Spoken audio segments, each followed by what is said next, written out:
Vice President of India. Article 66 of the Indian Constitution discusses about the election for the office of the Vice President of India. The Vice President of India is the second highest constitutional office in the country. The Election Commission of India conducts the election to the office of the Vice President. The election of the next Vice President is to be held within 60 days of the expiry of the term of office of the outgoing Vice President. The Vice President shall be elected by the members of an electoral college consisting of the members of both houses of Parliament in accordance with the system of proportional representation by means of a single transferable vote, and the voting at such election shall be by secret ballot. A person shall not be eligible for elections as Vice President if he holds any office of the profit under the Government of India or the Government of any state or under any local or other authority subject to the control of any of the said governments.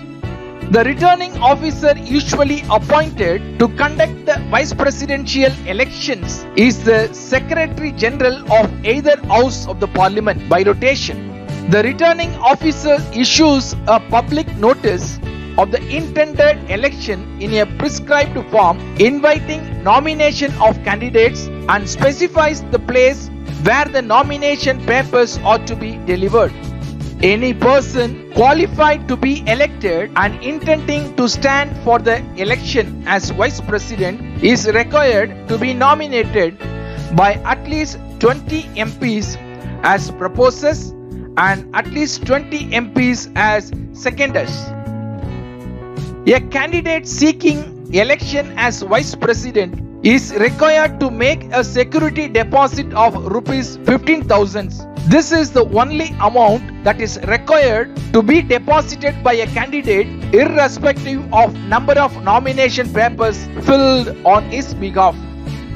The nomination papers are scrutinized on the specified date by the returning officer in the presence of the candidate and his proposer or seconder and any one other person duly authorized. Article 67 tells of the term of office of the Vice President. The Vice President shall hold office for a term of 5 years from the date on which he enters upon his office. He can resign his office before the expiry of his term. The Vice President can be removed by the Rajya Sabha by giving at least 14 days notice and passing a resolution supported by a majority of members and agreed to by the Lok Sabha. A formal impeachment is not required for his removal.